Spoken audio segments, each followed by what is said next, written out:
విశ్వ హిందూ ధర్మ పరిరక్షణ రామసేన అధ్యక్షులు అలాగే కంబాల శ్రీనివాస్ గారు మాట్లాడే ప్రయత్నం చేద్దాం. అలాగే ఏదైతే బీజేపీ చేపట్టినటువంటి ఈ కార్యక్రమం ఏదైతుందో ఈ కార్యక్రమం ఏదైతే కాకినాడ అయితే చేరుకుంది. అలాగే ఏదైతే అటల్ మోడీ సుపరిపాలన కార్యక్రమం అయితే ఈరోజు బీజేపీ రాష్ట్ర అధ్యక్షులు ఎవరైతే ఉన్నారో ఆయన సారథ్యంలో ఈరోజు అయితే కాకినాడ చేరుకున్నటువంటి పరిస్థితి ఉంది. ఈ కార్యక్రమం ఏ విధంగా జరుగుతుందో మరిన్ని విషయాలు తెలుసుకునేందుకు కంబాల శ్రీనివాస్ గారు ఉన్నారు. సార్ చెప్పండి, ఈ కార్యక్రమం ఏ విధంగా జరుగుతుంది? ఈరోజు కాకినాడలో ఈరోజు ఆయన విగ్రహం ఏర్పాటు చేయడానికి ప్రధాన కారణం ఏంటంటే? సార్, నేను మీ కంబాల శ్రీనివాసరావు, విశ్వ హిందూ ధర్మ పరిరక్షణ రామసేన అధ్యక్షుడుగా, అలాగే భారతీయ జనతా పార్టీ నాయకుడు. నా కార్యక్రమాలన్నీ జగ్గంపేట నియోజకవర్గం గోకవరం నుంచి నిర్వర్తిస్తున్నాను.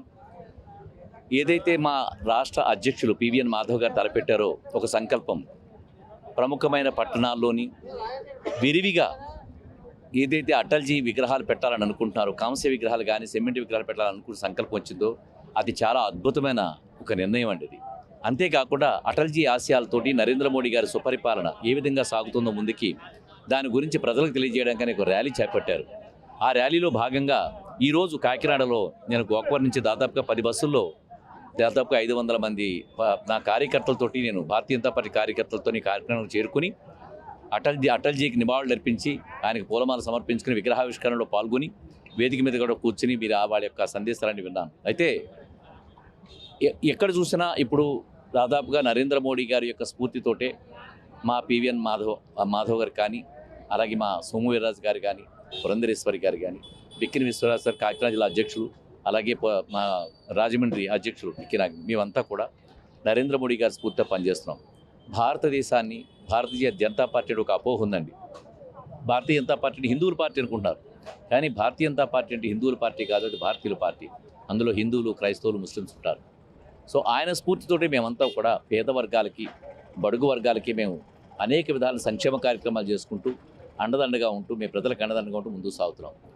ఆ భాగంగానే ఈ సుపరిపాలన గురించి అటల్జీ యొక్క ఆయన జీవిత చరిత్రలో నుండి చాలా ముఖ్యమైన ఘట్టాల గురించి ఈరోజు మీరు వేదిక మీద కూడా విన్నారు. ఇది అలాగా ఆయన చరిత్ర, ఆయన యొక్క ఆశయాలు స్ఫూర్తిదాయకంగా ప్రజలందరికీ తెలియజేసి మేము ముందుకెళ్లే ప్రయత్నం చేస్తాం. దానిలో భాగంగా ఈరోజు కాకినాడలో ఈ వ్యవహారాలన్నీ జరిగాయి. ఈ శత జయంతి వేడుకలు ఇంకా ఎన్ని రోజులు జరిగే అవకాశం ఉంది? ఇక మొత్తం ఎక్కడ స్పందన ఏ విధంగా అనిపిస్తుంది? వేడుకలు ఎందుకు ఆపాలి సార్? మేము చేసుకుంటూనే ఉంటాం. ఎందుకంటే ఇది ఒక వైభవం, ఇది మేము చేసుకుంటూనే ఉంటాం. చాలా స్ఫూర్తి స్పందన కూడా అద్భుతంగా మీరు చూశారు.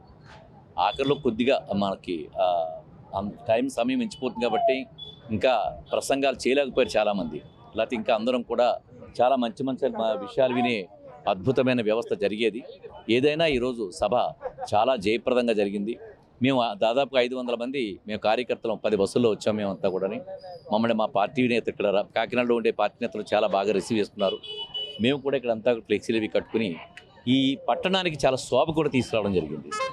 ఎన్నడూ లేని విధంగా కాంస్య విగ్రహాలు ఈ విధంగా ఏర్పాటు చేసి ఆయన ఈ విధంగా స్మరించుకోవాలనే ఆలోచన ఏ విధంగా వచ్చిందనుకోవచ్చు? మాధవ్ గారికి వచ్చింది, పివిఎన్ మాధవ్ గారికి వచ్చింది, భారతీయ జనతా పార్టీ ప్రముఖులందరికీ కూడా వచ్చింది. సోము వీర్రాజు గారికి కానీ అందరూ కలిసి తీసుకున్నారు. బట్ మాధవ్ గారి అధ్యక్షంలో ఆయన రాగానే ఫస్ట్ ఈ కార్యక్రమం చేపట్టారు. ఇదంతా కూడా కార్యకర్తలో నూతన ఉత్సాహం బాగా పెలుబుకింది. సో మేమంతా కూడా సంతోషంగా ఉన్నాం.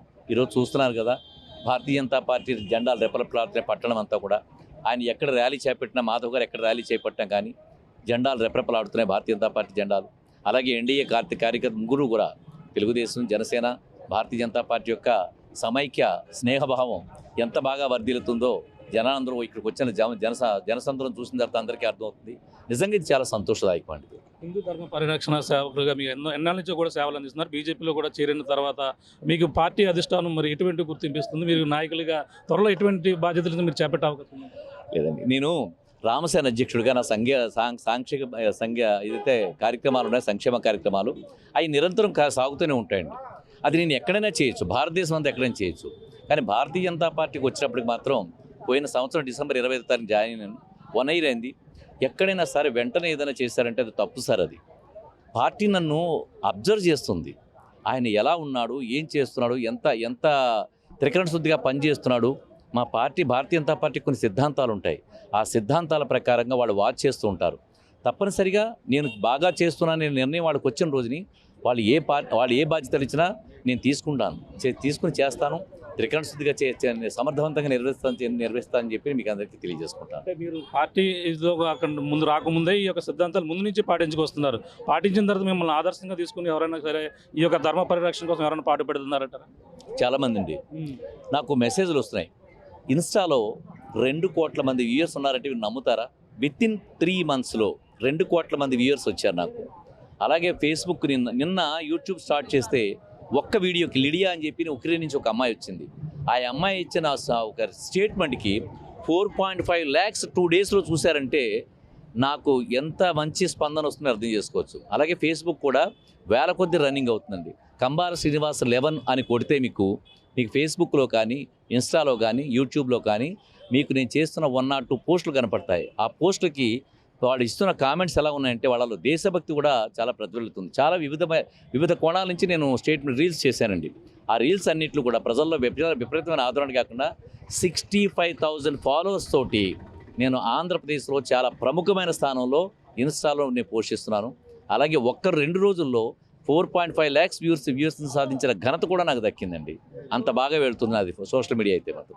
గత కొన్నాళ్ళుగా 3 నియోజకవర్గాలు మాత్రమే కంబాల శ్రీనివాస్ గారు పేరు మారుమోగేది. అంతేకాకుండా ఇప్పుడు కాకినాడ కాదు ఉమ్మడి తూర్పుగోదావరి జిల్లా ఎక్కడ చూసినా మీ ఫ్లెక్సీలు పడుతున్నాయి. ఇప్పుడు అభిమానులు కూడా వచ్చి మీ ఫోటోలు తీసుకున్నారు. ఏ విధంగా అనిపిస్తున్నారు?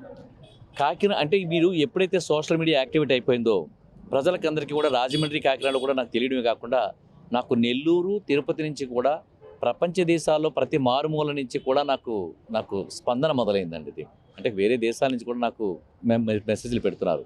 చెప్పాను కదండి, ఉక్రెయిన్ నుంచి లీడియా అనే ఒక ఆవిడ నన్ను ప్రత్యేకించి కాంటాక్ట్ చేస్తూ నరేంద్ర మోడీ గారికి ఆవిడ చేసిన ఈ రీల్ పంపించమని చెప్పి ఆవిడ అడిగింది నన్ను. అంటే ఆ విధంగా స్పందన రావడం ఏంటి ప్రజల్లో అంతా కూడా భారతీయ జనతా పార్టీని కోరుకుంటున్నారండి. దానికి తోడు నేను రామసేన సమర్పణ చేసిన కార్యక్రమాలకి భారతీయ జనతా పార్టీ మీద ఉండే గౌరవం, నరేంద్ర మోడీ గారు అంటే ఇష్టం, ఇవన్నీ కలిపి ఒక ప్రభంజనంగా మారింది. అది విషయాన్ని తెలియజేసుకుంటున్నాను. చాలా మీ ఆర్టీవీ వాళ్ళకి ధన్యవాదాలు. మీ వాళ్ళందరూ కూడా నాకు మంచి ఫ్రెండ్స్ అండి. ఆర్టీవీ వాళ్ళందరూ కూడా మీ పత్రిక, మీ ప్రింట్ యాజమాన్యం, ఎలక్ట్రానిక్ మీడియాకి మీకు అందరికీ కూడా ధన్యవాదాలు తెలుపుకుంటూ మీకు అలాగే మీ కెమెరామ్యాన్ కూడా నేను ప్రత్యేకంగా ధన్యవాదాలు తెలుపుకుంటున్నాను.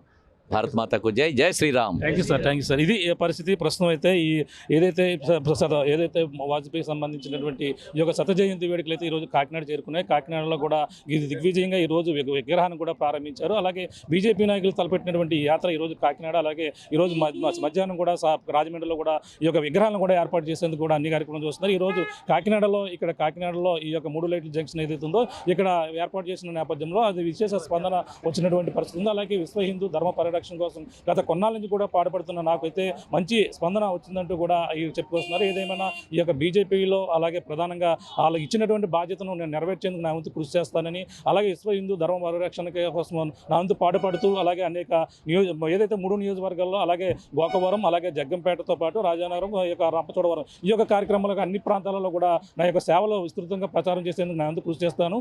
బీజేపీ త్వరలోనే నాకు గుర్తిస్తే ఆ విధంగా పార్టీ కష్టపడి పనిచేస్తానంటూ కూడా కంబాల శ్రీనివాస్ గారు చెప్తున్న పరిస్థితి ప్రధానంగా ఉందని చెప్పాలి. ఇది ఉన్న తాజా పరిస్థితి. కెమెరా అనిల్తో ప్రకాష్, ఆర్టీవీ, కాకినాడ నుంచి. చరిత్ర సృష్టించినోడు ఇప్పుడు ఆ చరిత్రని తిరగరాయబోతున్నాడు. అబద్ధాల గోడల్ని బద్దల కొట్టి నిజాలను రాగా మీ ముందుంచబోతున్నాడు. నిజమైన వార్తల కోసం వెంటనే డౌన్లోడ్ చేసుకోండి రా యాప్ని.